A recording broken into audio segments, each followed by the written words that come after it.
दोस्तों साथियों, अभी पिछले दिनों उड़ीसा सरकार एक आदिवासी नेता को बनाया गया वहाँ का सीएम। आदिवासी नेता जिसके सिलसिले में दो शब्द कहना हमने उचित समझा, क्योंकि अगर गरीबों के समाज का कोई नेता बनता है तो मुझे अच्छा लगता है, और अरबपति खरबपति तो बनते ही रहते हैं।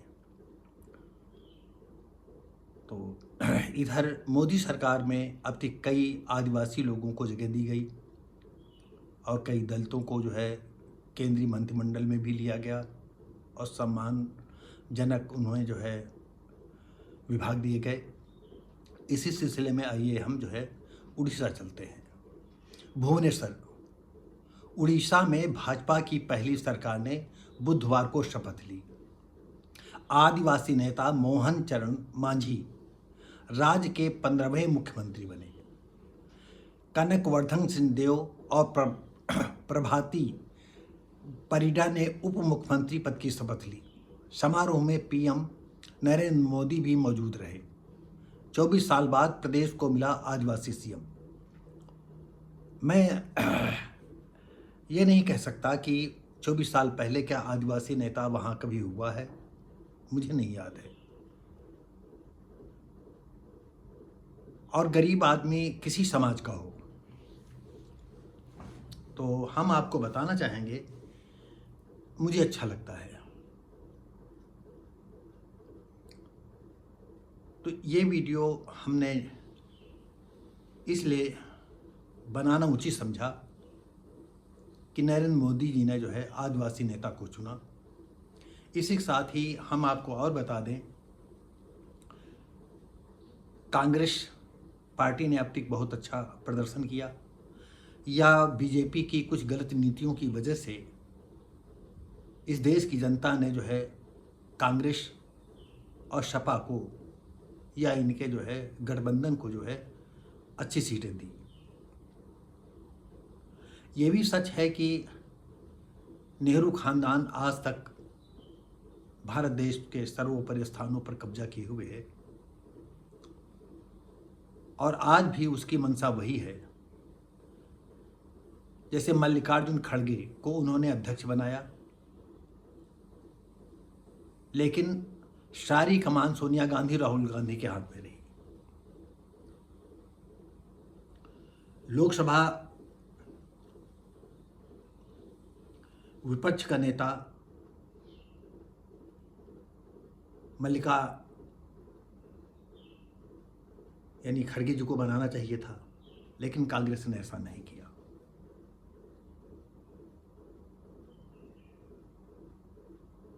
विपक्षी नेता जो है, सदन का नेता, लोकसभा के अंदर का नेता, विपक्ष का नेता शायद राहुल गांधी बनेंगे। तो कहीं ना कहीं जो है कांग्रेस के पास एक ही मुखौटा है, नेहरू खानदान। इसके अपेक्षा वो कहीं नहीं सोच पाता।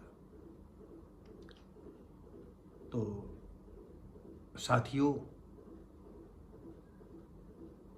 हम अपनी वीडियो में आदिवासी नेता मोहन मांझी को जो है दिल से धन्यवाद देते हैं और देश के नरेंद्र मोदी को भी जो है धन्यवाद देते हैं कि उन्होंने जो है उड़ीसा का जो है सीएम आदिवासी नेता बनाया। तो दोस्तों साथियों, हम जानते हैं कि हम इस उम्र के पड़ाव पर पहुंच गए हैं जहां की कभी कभी हमारी ज़बान लड़खड़ा जाती है, शब्द नहीं निकल पाते हैं। और हमने आपको पिछली वीडियो में बताया होगा कि मैं भी वो ज़िंदगी का हारा हुआ व्यक्ति हूँ कि ज़िंदगी में कुछ कर नहीं पाया। बहुत कुछ करना चाहा, आसमान तक उड़ान भरने की कोशिश की, लेकिन ये भी नहीं रहा कि बगैर पंख के उड़ते। हमने आपको बताया था कि हम 8 साल फिल्मी दुनिया में रहे और जिस समय फिल्मी दुनिया में गया तो एक दिल दिमाग में फिल्मी हस्ती को हम बहुत बड़ा मानते थे। शायद आप कल्पना नहीं कर सकते हैं। हो सकता है कि हमारे दर्शकों में हजारों में एक आधा कोई हो जो मेरी इस भावना को समझ सके या ऐसी उसके अंदर भावना हो। हमने आपको बताया था कि शायद 73-74 में हमने गांव में देवानंद की पारिवारिक एक परिवार नियोजन पर फिल्म थी, एक के बाद एक, उस फिल्म को देखा था। और उसके बाद ये उस पीरियड में भी हमको लगता था कि ये देवता के लोग, यानी स्वर्ग से देवता लोग आए हैं और ज़मीन पर आए हैं, इनकी चोरी से छुपके से इनकी फ़ोटो ले ली गई है और हम लोगों को दिखाई जा रही है।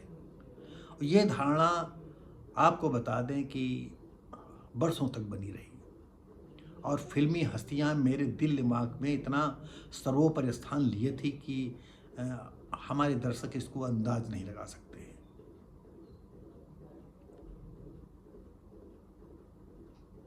हुआ ये कि अकेला सफ़र चलता रहा। मैंने नावल लिखी, धीरे धीरे करके जो है टॉप टू बॉटम तब थोड़ा थोड़ा अनुभव हुआ। कैसे हम फिल्म राइटर एसोसिएशन के सदस्य बने, ये बहुत ही लंबी कहानी है, फिर कभी मौका लगेगा तो वहाँ पर विषय में बताएंगे। तो दोस्तों साथियों, हुआ ये कि 2-3 हमारे सब्जेक्ट बिके भी, लेकिन वो फ्लोर तक नहीं पहुँचे। मैं फिर लौट आया, हमने 2-4 नावल पब्लिश की, कोई पढ़ने वाला नहीं मिला, सब कबाड़ में बिकी। जिनके यहाँ गए तो नमक मिर्चा फाड़ फाड़ करके किताबों से रखे गए। हार थक करके जो है, हमने पिछली वीडियो में यूट्यूब को धन्यवाद दिया था और फिर मैं यूट्यूब को धन्यवाद देता हूँ कि ये एक ऐसा प्लेटफार्म मिला जिसमें हम अपने जज्बातों को, अपने विषय में कुछ बता सकते थे। तो साथियों, ये हम उड़ीसा से चल करके हम अपने विषय में आ गए। तो ये बताना चाहते थे कि हम अपने उपन्यासों का बहुत जल्दी ही जो है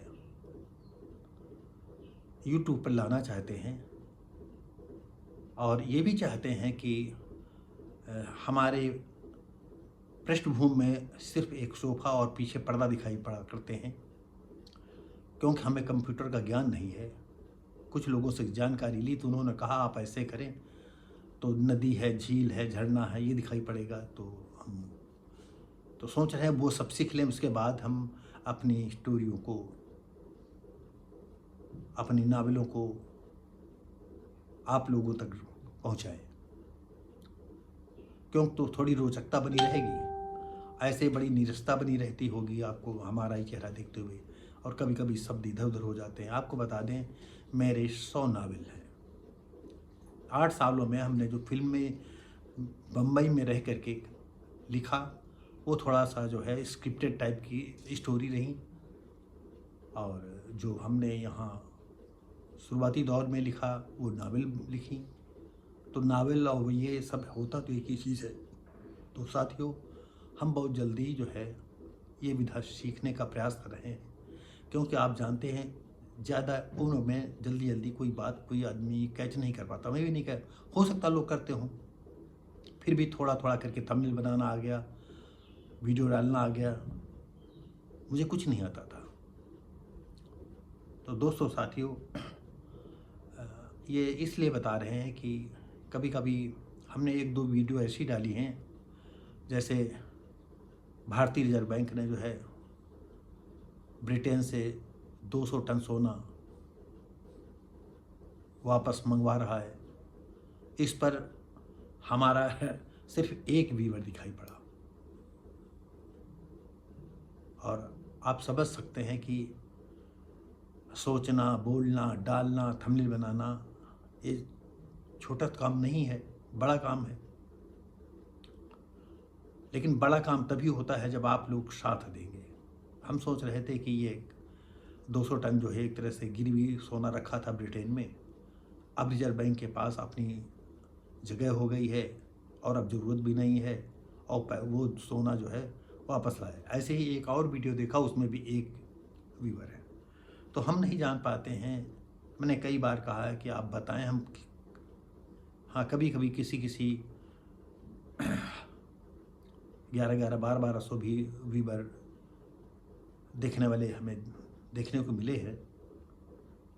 लेकिन हम चाहते हैं कि इस चैनल पर एक तरह से आपको सारे क्षेत्रों का जो है थोड़ा थोड़ा रसास्वादन मिले, देखने को मिले।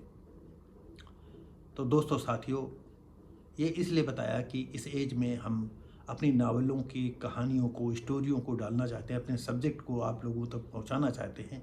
और ख़ासकर ये कि हम 2-3 सब्जेक्ट आपको सुनाएंगे और बताएंगे कि आप तय करें क्या वाकई इस पर फिल्में बनना चाहिए थी या नहीं बनना चाहिए थी।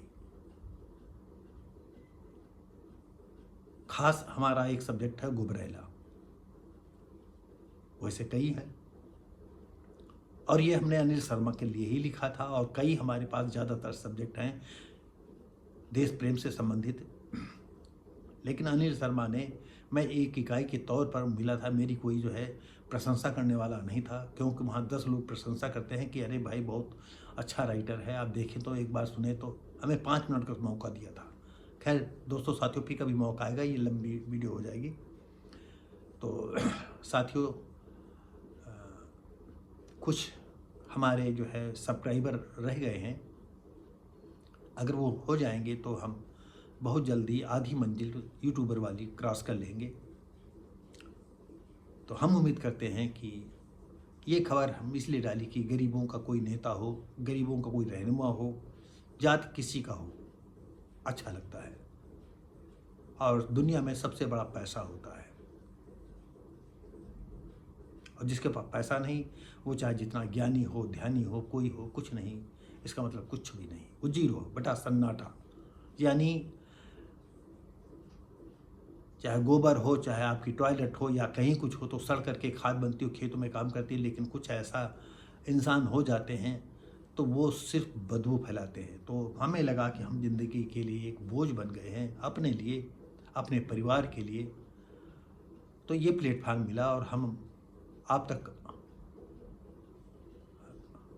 अपने सब्जेक्टों को लेकर के, अपने उपन्यासों की स्टोरी लेकर के आप तक आने का प्रयास कर रहे हैं। और जैसे ही हमें जो है ये देखने को मिलेगा कि हम इस काबिल हो गए हैं, तो हम जल्दी से जल्दी जो है हम एक उपन्यास के कहानियों को कितने टुकड़ों में होगा, कैसे क्या होगा, ये क्योंकि लंबी स्टोरी तो डाल नहीं पाएंगे, क्योंकि डालने को तो डाल देंगे, लेकिन आप सभी लोगों को इतना लंबा समय है नहीं, शॉर्ट में कम से कम शब्दों में जो है हम उस सब्जेक्ट को आप तक पहुंचाएं। तो दोस्तों साथियों, शब्दों के एर फेर को नज़रअंदाज करते हुए हमारे वीडियो को आप देखते हैं, इसके लिए बहुत बहुत धन्यवाद। आप देख रहे हैं व्हाट्सएप भारती, मैं हूँ शिव भारती पासी। हम उम्मीद करेंगे कि जो भी वीडियो लगता है, अच्छा लगता है, तो लाइक, शेयर, कमेंट करें, सब्सक्राइब करें, बेल आइकन जरूर दबाएं। हम मिलेंगे आपको अगली वीडियो में, तब तक के लिए नमस्कार, जय हिंद।